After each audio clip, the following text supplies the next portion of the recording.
जिला निर्वाचन कार्यालय सरायकला खरसों से। आज हम लोग ईवीएम जागरूकता के लिए यहाँ उपस्थित हुए हैं और जानकारी देंगे ईवीएम के बारे में।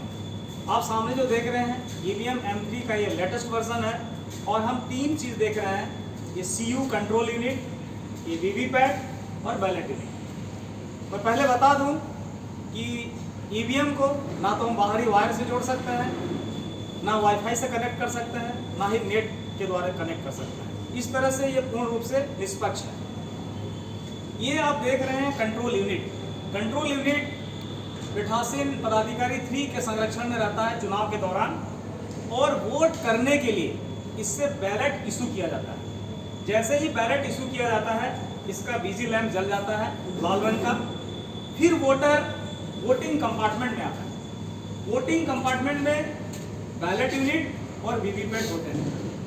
बैलेट यूनिट में उम्मीदवार का क्रम संख्या, उसका नाम और उसके संकेत रहते हैं, और साथ ही नीले बटन आप देख रहे हैं जिसके माध्यम से वोट डाला जाता है। जैसे ही नीला बटन दबाया जाता है अपने पसंदीदा उम्मीदवार के लिए, वैसे ही एक बीप की आवाज आती है। इसका अर्थ ये हुआ कि वोटिंग संपन्न हो गया, यानी वोट पड़ गया।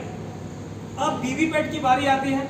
वीवीपैट का काम है कि मतदाता ने जिस उम्मीदवार, अपने पसंदीदा उम्मीदवार को वोट डाला, उसे वोट पड़ा या नहीं। इसके लिए जैसे ही वोट डालता है, उसके बाद इसका जो डिस्प्ले यूनिट है वीवीपैट का, उसमें एक पर्ची दिखाई देता है। जिस पर्ची में जिस उम्मीदवार को उसने वोट डाले थे, उसके क्रम संख्या, संकेत भी दिखाई देते हैं, और ये 7 सेकंड के लिए डिस्प्ले होता है। इस तरह से वो मतदाता संतुष्ट हो जाता है कि उसने जिस उम्मीदवार को वोट डाला था उसी को वोट कास्ट। इस तरह से यहाँ पर वोटिंग कंपार्टमेंट में BU और वीवीपैट रहता है, और मतदान पदाधिकारी 3 के संरक्षण में कंट्रोल यूनिट रहता है, और ये तीनों के माध्यम से हम वोटिंग कार्य संपन्न कराते हैं। धन्यवाद। अब आप में से किसी को भी अगर कोई जिज्ञासा है, कोई जानकारी प्राप्त करनी है तो पूछ सकते हैं। हम लोग जो वोटिंग करने जाएंगे तो हम लोग किससे वोटिंग करेंगे? हाँ, वोट करके दिखाते हैं। तो वोट करके दिखाया जाएगा। देखिए, ये कंट्रोल यूनिट में बैलेट इशू किया गया वोट के लिए।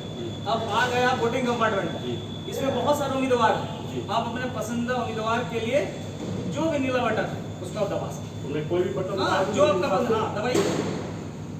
आपने 8 को दबाया। अब देखिए यहाँ पर ये 8 नंबर के क्रम संख्या को पढ़ा या नहीं दिखा रहा पर्ची। दिखा रहा। तो ये पर्ची इसको प्रमाणित करता है कि आपने इससे वोट डाला, उसी को पढ़ा, लेकिन इस पर्ची को आप नहीं ले जा सकते हैं। ये ठीक है, ये मेरा वोट अब कंफर्म हो हाँ कंफर्म हो गया क्योंकि हमने देख लिया। ठीक। और अगला प्रश्न। धन्यवाद।